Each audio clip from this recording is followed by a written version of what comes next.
YCP ఎమ్మెల్యేకి support చేసినప్పటి నుంచి అల్లు అర్జున్ అయితే మెగా ఫ్యాన్స్ పగబట్టేశారు. ఎందుకు వెళ్ళి సపోర్ట్ చేశానా అన్న విధంగా అల్లు అర్జున్‌లో అయితే ఉంది. బయటికి మాత్రం మేకపోతు గాంభీర్యం అయితే ప్రదర్శిస్తున్నాడు గానీ, లోపలైతే భయంగా ఉంది. ఇప్పటికే 'పుష్ప 2'కి మొత్తం 7 ఈవెంట్లు అయితే ప్లాన్ చేశారు ఇండియా మొత్తం. ఈ 7 ఈవెంట్లకి ఆల్రెడీ 3 ఈవెంట్లు అయిపోయాయి.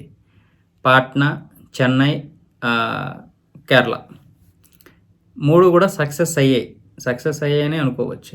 అయితే పాట్నా నుంచి కూడా యాంటీ ఫ్యాన్స్, మెగా ఫ్యాన్స్, అలాగే మన పవన్ కళ్యాణ్ ఫ్యాన్స్ వీళ్ళందరూ కూడా యాంటీ ఫ్యాన్స్‌గా మారి ట్రోల్స్ చేయడానికి తీవ్ర ప్రయత్నాలు అయితే చేస్తున్నారు. దాన్ని అల్లు అరవింద్ అలాగే అల్లు అర్జున్ ఇద్దరూ కూడా గమనించారు. మైత్రి మూవీ మేకర్స్ వాళ్ళు కూడా గమనించారు. దీన్ని అరికట్టడానికి ఇప్పుడు నాలుగో ఈవెంట్ అంటే కర్ణాటకలో జరుగుతుంది. కర్ణాటక అయిపోయిన తర్వాత 5వ ఈవెంట్ హైదరాబాద్‌లో ప్లాన్ చేస్తున్నారు.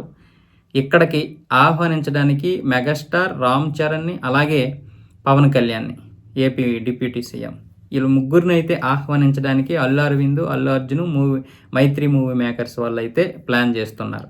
ఎవరెవరిని ఎవరు పిలవాలి, ఏ విధంగా పిలవాలనేది కూడా ఇప్పుడు ప్లానింగ్ అయితే జరుగుతుంది. ఎందుకంటే సినిమా సూపర్ హిట్ అయినా, కథ మీద మంచి నమ్మకం ఉన్నా కొంచెమైతే భయపడుతున్నారు. ఎక్కడ ఆంధ్రప్రదేశ్, తెలంగాణలో ఒకవేళ మెగా ఫ్యాన్స్ కనుక ముందు సినిమాల్లోకి వెళ్ళిపోయి, థియేటర్కి వెళ్ళిపోయి సినిమా బాగోలేదని, అంటే ముందు డబ్బులు పోయినా పర్వాలేదు అనుకొని ఆ సినిమా అయితే అట్టర్ ఫ్లాపు చండాలంగా ఉందన్నారు అనుకోండి, అది కొంచెం తీవ్ర నష్టాన్ని అయితే కలిగిస్తుంది. ఇండియా మొత్తం డబ్బులు వచ్చినా సరే ఈ 2 తెలుగు రాష్ట్రాలు ప్రధానం కాబట్టి, ఇక్కడే ప్రతి సినిమా కూడా ఆడాలి కాబట్టి, ఇక్కడే ప్రతి సినిమాకు కూడా ఆయువు పట్టు కాబట్టి, ఇక్కడ కనుక దెబ్బ వేస్తే మొత్తం దెబ్బ అవుతుంది కాబట్టి, కోట్లు వచ్చే పరిస్థితులు రావు కాబట్టి, అంటే ఎంతో కొంత కలెక్షన్లో మార్పు వస్తుంది కాబట్టి, మైత్రి మూవీ మేకర్స్ అయితే ముందుగానే మేలుకొని అల్లు అర్జున్ని అడగడంతో ఆయన ఈగో పక్కన పెట్టైనా సరే పవన్ కళ్యాణ్‌ని, అలాగే చిరంజీవి గారిని, అలాగే రామ్ చరణ్‌ని పిలవడానికైతే సిద్ధమయ్యారనేది